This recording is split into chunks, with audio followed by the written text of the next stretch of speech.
that it? Am I live? That's looking promising, I think. Oh, okay. Pretty sure I'm now live on Facebook. Vaguely confused, but never mind.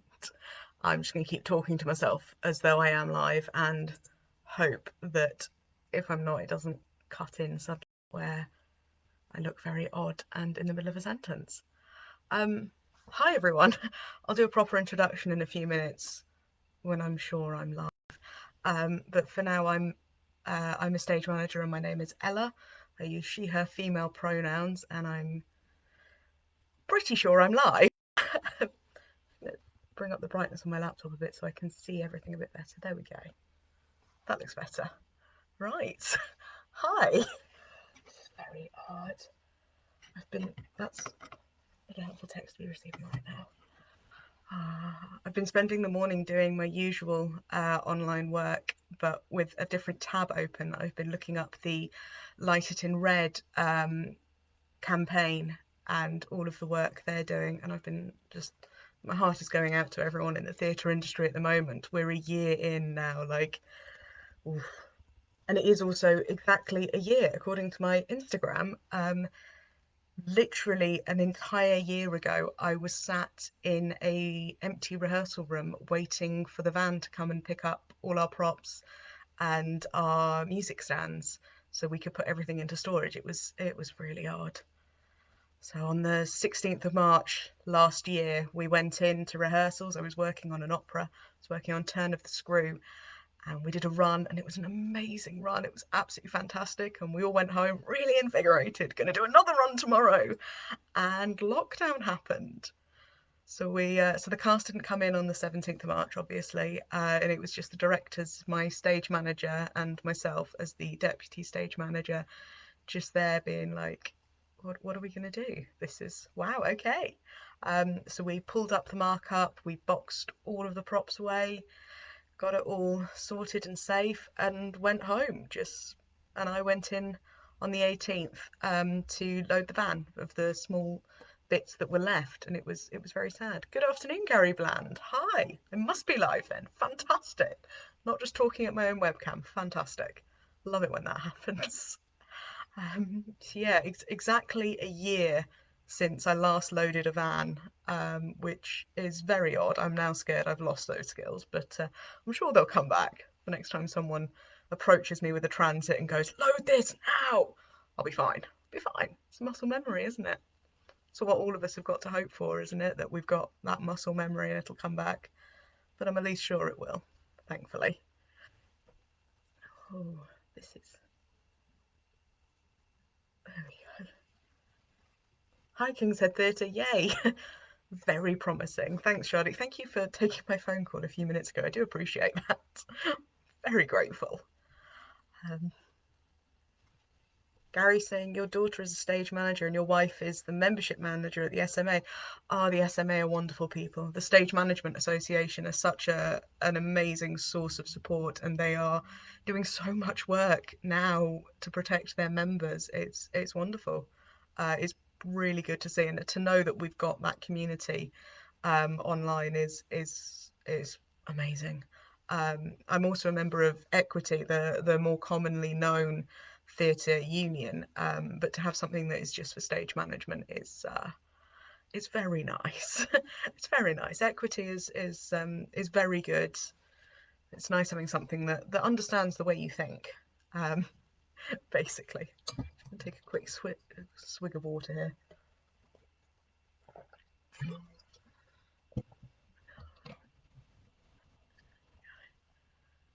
Oh, this is very odd.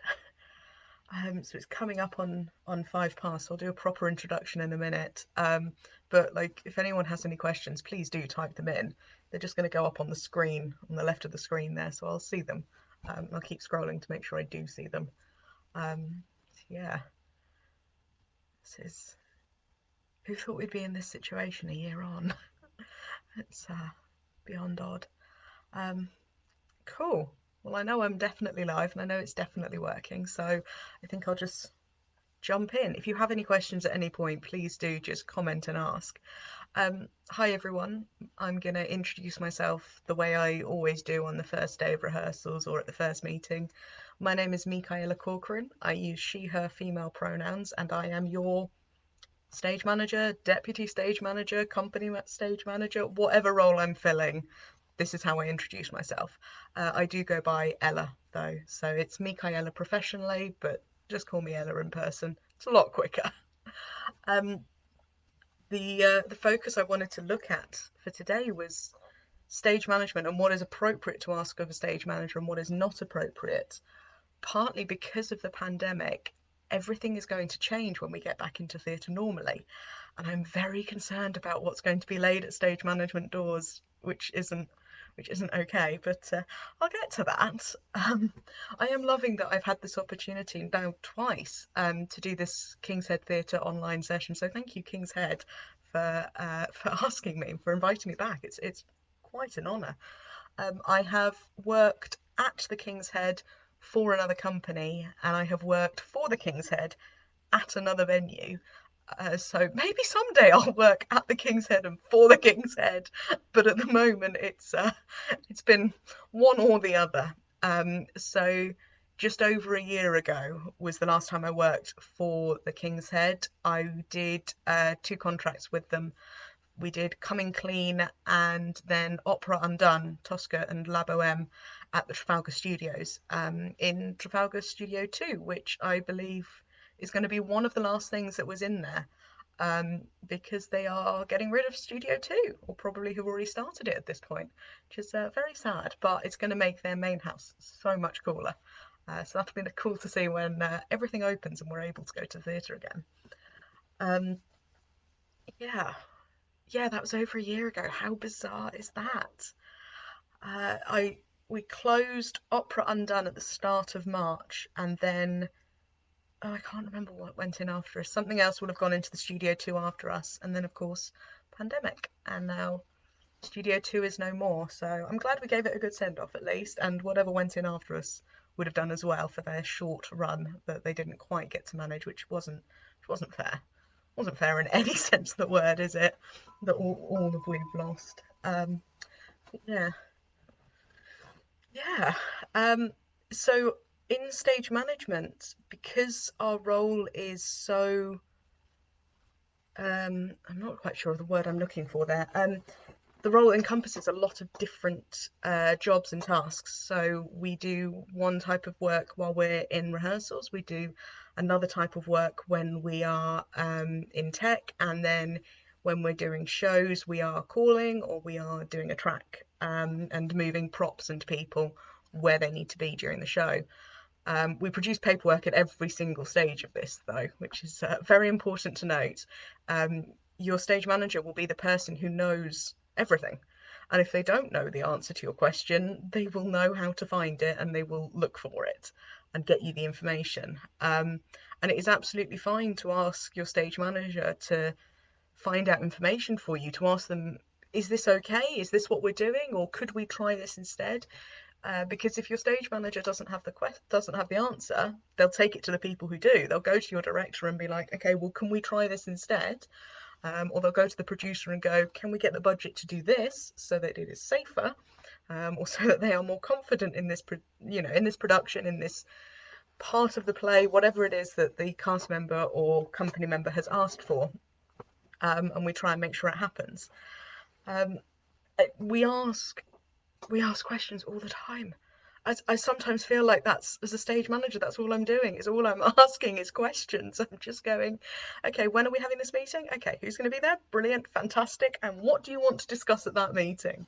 Fantastic. And then going to the company and asking them for their first aid form so I know I can look after them if I need to. So we ask all those questions and we write it all down. We write everything down, however makes sense. So for most people, that's a notebook. Some people do it on their phones, some people do it on tablets, but for me, it's a notebook. I need the physical act of writing it down to make sure I have remembered it, because that's just how my brain works. But yeah, we write it all down, and it's absolutely fine to ask for that information at any point. Just, it's the quickest way to get an answer. Absolutely do that. But unfortunately, because stage management is so all encompassing and we can do a lot of things and we know a lot of things very loosely, doesn't necessarily mean it's appropriate to ask us to do all of those things. And it's something that is a great concern to stage managers is when you see a job description go up and it's saying, okay, well, you're going to be driving the van, you're going to be loading in and out, we've got this timetable, you've got 1 day off a week. You're like, okay, okay, okay. And then it's going, you need to be able to work with mics because you will be setting up and dealing with the sound desk during production. And you're like, that is an entire, why are you asking me? No.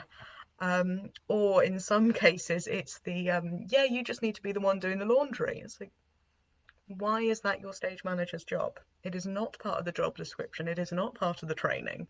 Um, I tend to work on the theory that if it's got its own department in a West End programme, your stage manager shouldn't be dealing with it. It's not your stage manager's job. Like, stop asking that. You need to be paying other people. And it's a real concern that some producers do this. And it's very hard to see. And it's even harder when it's asked of you because you don't like to say no and you don't like to feel like this is going to be a sticking point. You don't like to feel like you could be compromising the production, when of course it's not you that's compromising the production, it's the lack of budgeting that is compromising the production.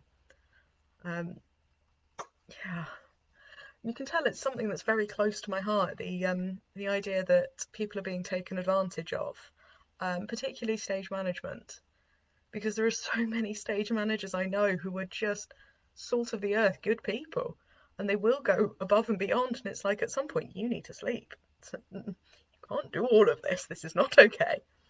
Um, so yeah, it's it's a big concern that coming out of this pandemic, we're going to see more of that, and it's already starting to creep in. The few job descriptions we are getting are asking for more than is just a stage management role, and obviously not with the pay, which is another big concern. But that's all the negative side of things. That's the things that it's not appropriate to ask your stage manager, and that's quite hard to talk about and it's quite sad to think about. So I'm going to focus on what your stage manager does do. Um, so your stage manager will be doing a lot of pastoral care, which is something that anyone who's worked with me knows is very, very important to me. For me, it's the first thing I do, it's the last thing I do. It is threaded through every single act I am doing, but it's the most important part of the role is the pastoral care, which means the physical and emotional welfare and the social support of your company, of your cast, of your crew, of your creatives, of your team, basically, of the people you're working with. And it's quite hard to quantify, I think, what I do that covers pastoral care because my style of pastoral care is vastly different to my colleagues. Like everyone approaches it differently. But all it boils down to is I'm keeping an eye on my company, I'm keeping an eye on my colleagues, and I am noticing when and where things are affecting them. So it's the noticing when a cast member is just withdrawing and they're isolating themselves. It is watching your director like rip up small pieces of paper, just really tense, and you just spot that action and you try and do what you can to help. Thank you, Gary. Yes, Gary's written, as an actor, I find the pastoral care so important, whoever is providing it. And it really is. It is the most important thing. It's the support. You're not being lost in this big machine. It is an absolute priority. So it's what I spend normally the first few days on a job doing is just getting to know my company, getting to know the people in the room, getting to know the people I'm working with, and getting to know how they work. So for some people, that will be like me, like there's always a bottle of water near them. For some people, that will be they need something to do with their hands during the table reads when they're doing the text work. They'll need to be able to fidget. And it's the spotting when something is not working for them. And it's the being able to just wander over and be like, you're right. something seems a bit off. What's happening and how can I help? Because I'm not going to be able to help all the time. I'm really not. But most of the time, that act of asking is enough. That act of being seen, the opportunity to say, yeah, I had a rubbish night's sleep and I'm feeling really low, is sometimes all is needed is that acknowledgement, that recognition that we're not robots. You know, we work in theatre. This is a very, very human industry, and we can't allow ourselves to become machines. We literally can't. It's just not an option. It's not safe. We won't survive if we do that. Um, so I do watch my cast and my companies. I get to know my crew. I get to know how everyone thinks and how they prefer to have their information. So I've worked with crews that are like, I really just need an email. Can you send it all to me in an email? Because if you say it face to face, I'm not going to remember. It's working with people who absolutely cannot abide emails, and all they want is for you to stand there and go, okay, this is the plan for tomorrow. You arrive at this time, you are in costume at this time, we are doing this, then this, then this. Don't worry, this is when lunch is. And that's all they want. That's how they take in information. Because being a stage manager is all about the flow of information. It's also about making sure everyone is understanding the information, because you can produce the most beautiful paperwork in the world, and I love producing beautiful paperwork, and my colleagues produce beautiful paperwork. But if someone uh, can't extract the information they need from that, it's pointless. You've wasted your time. So you have to make sure that everyone can read what you're doing and everyone understands it, which often means sending a WhatsApp. I do find that I do that a lot. I will screenshot the information and I will put it in the WhatsApp chat for the company, because that's for most people. That is the easiest way of them getting the information, and it doesn't feel as big and it doesn't feel as serious as them having to then open their emails. Simon Jenner has commented saying, I've known stage managers who've had to stand in for under par directors along with the most experienced cast member to keep a production going. Stage managers can save a production. Not quite in the job description, but does happen. Yeah, yeah. There's definitely, I mean, I know I've had a few rehearsals where a director has been delayed, and it's delayed so severely that we've been like, your train is stuck. What would you like us to get on with? So I've run a rehearsal with my blocking, and I've done what I can to keep the rehearsal going, to keep the production going. I'm quite lucky. I've never had to go on stage yet. I have stood in rehearsals for a cast member, which was particularly awkward because it was a musical and it was choreography, and I'm not a dancer, but the choreographer and the cast needed to have that other human being just in the lineup so that they understood their movements. And looking back at the video footage, you see me just about keeping up, like I'm mostly in time, my arms aren't right, but at the end I pull the pose and then you just see me fall out of shot because I overbalanced and fell. um, but it's that I can jump in and I can definitely bodge through this for you. um, but I want to note that I was not asked to do that. I did just offer because I saw them struggling, and I said, look, we can film this so I can write down the blocking later. Would you like me to try standing in, and I can try and make this a bit easier for everyone to understand? Um, and it did. It helped. So the other cast members understood it, and they were able to then teach it to the missing cast member who I'd been standing in for, and everyone got a good laugh at this video clip of me just falling out of shot. Which is always good. It's always good if you can make your company laugh. I try not to let it be at me, but sometimes, needs must. Um, yeah, it's it's a crazy world. Like, if anyone has any questions, please do chime in. Please do let me know what you're thinking about out there, um, because my entire brain has just gone blank. um, so yeah, I've been talking about what is appropriate to ask of your stage manager and what is not appropriate. And what I've focused on so far is what is not appropriate for producers and slightly directors. Like, stop asking stage management to make tea and coffee. Like, just stop expecting that of stage management. If someone is making a tea, then absolutely ask them if they can do one for you as well, but stop expecting it, because I will make a mistake. I don't drink tea or coffee, and I do remember one awkward occasion where I was an assistant stage manager, so I was ASMing, and my stage manager had to leave the room, and she said, "Oh, do you mind? Because I've been doing this, I make the director a cup of tea when I make my cup of tea. Do you mind doing it as well?" And I was like, "It's a one-off. It's absolutely fine." So at the start of the tea break, I went up to the director and went, "Hey, do you want a cup of tea like the stage manager always makes you?" He's like, "Oh, that's lovely. Thank you so much." And I was like, "Cool. I know we've got different kinds of tea. What would you like?" He goes, "Earl Grey, Earl Grey." So I walked away, and then I had this moment of panic where my brain just did not engage.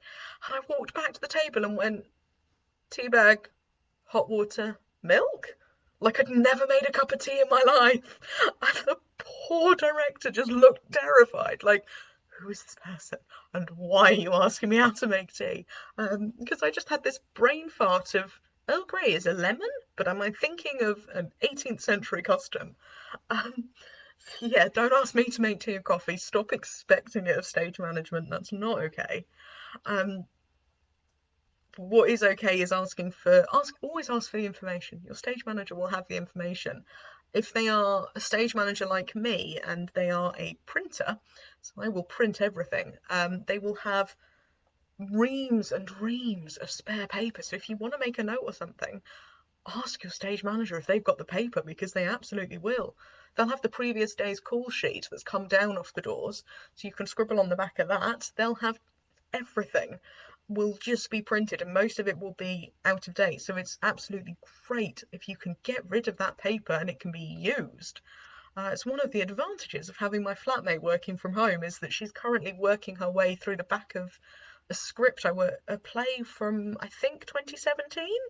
Not sure, but I saw the back of it earlier as she was taking notes. I was like, I remember that play. So it's really good that that paper's being used and we're not wasting it. But yeah, your stage manager will always have paper for someone to write on. They will almost definitely have a spare pencil or a spare pen. You have to return it. You absolutely have to return it. I have taken to, in fact, I've got some here. I mark my Sharpies so with my gold gaff that goes on everything I own, so that it comes back to me. Stop borrowing things from your stage manager and taking them and never giving them back. Can't think of how many tools I've lost that way. It's so frustrating. If you borrow something, you need to give it back. That's definitely an appropriate way of dealing with your stage manager. Yeah, I've lost a lot of things that way. It was something I did at the start of the pandemic, was go through all of my tools, and I was just like, I am missing a lot of things here. Yeah, if anyone does have any questions, please do ask. I am just sort of rambling about stage management do's and don'ts here. Um, yeah, it's it's a wonderful, wonderful profession, and it is filled with wonderful, wonderful people. I love my colleagues and I love the people I've worked with, and I have learned something from all of them, and it's always something strange and it's always something bizarre and it's always brilliant. It's always absolutely fantastic, the stuff I've learned. So I've worked with a stage manager who introduced me to uh, not permanent staples. I'm not really sure how to explain it, but it's so useful for paperwork in meetings that I can staple something and then pull the staple off and restaple it without mucking up the paper. It's fantastic. I've worked with stage managers who I've seen their book, the book that they will call the show from, and I've just seen the way they lay it out, and it's fantastic. Um, there's a lot of noise outside, sorry. Shadi's asking, do you have any advice on how you can approach and communicate these things with a creative team if you find yourself in a difficult position? How to say no to things and to assert what is your role and what isn't? Um, Honestly, no, because I find it so awkward and so embarrassing, and I have to.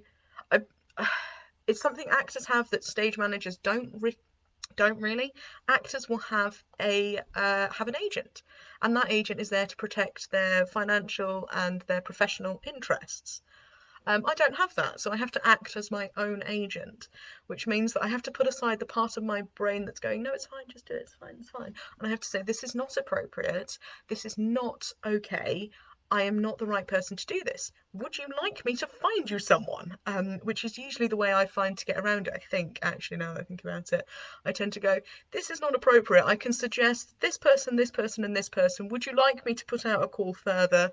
We can find someone to do this. So that's how I tend to get around it. But it's quite difficult.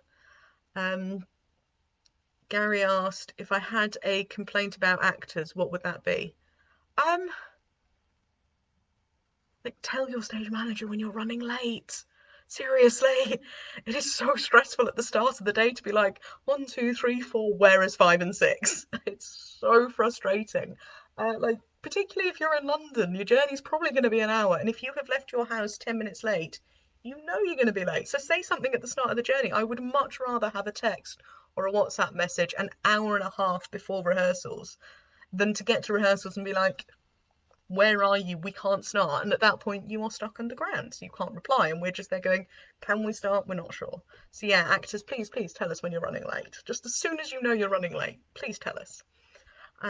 Alex is asking, what's your advice on creating a good relationship with your SM as a director? I think I think the best thing is just touch.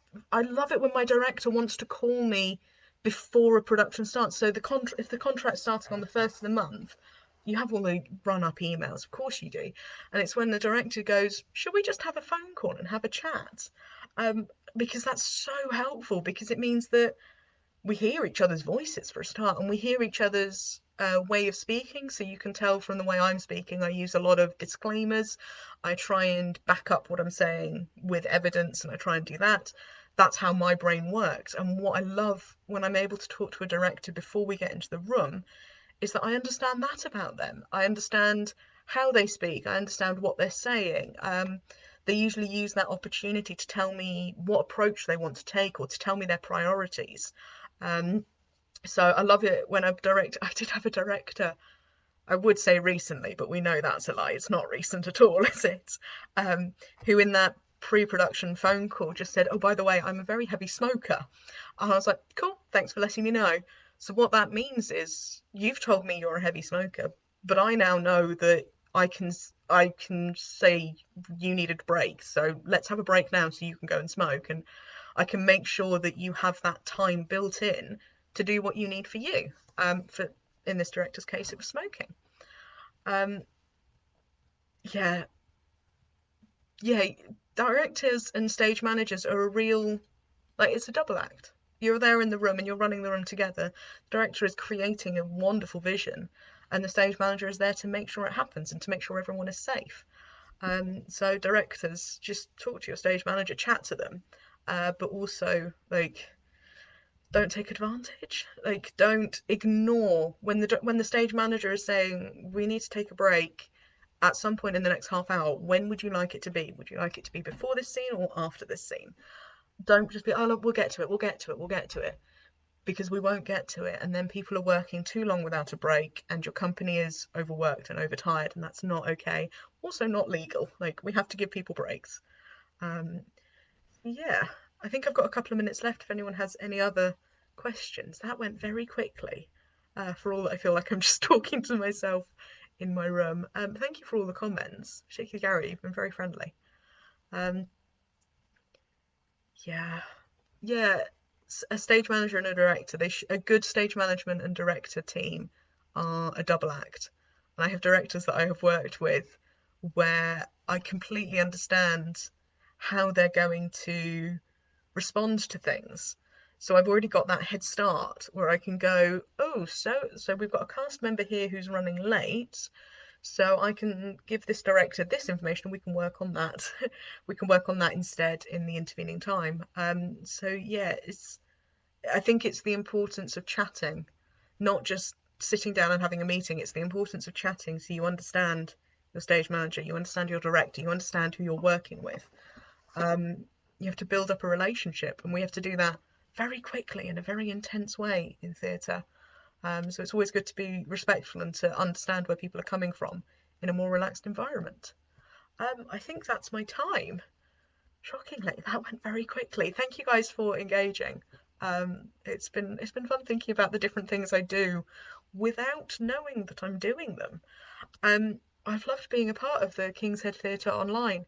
As you're probably aware, but if you're not, definitely pay attention to this bit. King's Head Theatre Online do a skill session like this one every Thursday at 1 o'clock. And the old sessions, including probably this one with my awkward face, go up on the King's Head Theatre YouTube channel and on the King's Head Theatre blog. So thank you very much for joining me. If anyone has any other questions or just wants to rant or vent about the state of the theatre industry at the moment, please do message me. I think I'm linked to things. Oh, thank you, Simon. But yeah, anyone wants to message me about anything stage management or theatre-y, please do let me know. And thank you, King's Head. I will. I'm very appreciative of this. Have a nice day, everyone, and stay safe. Bye.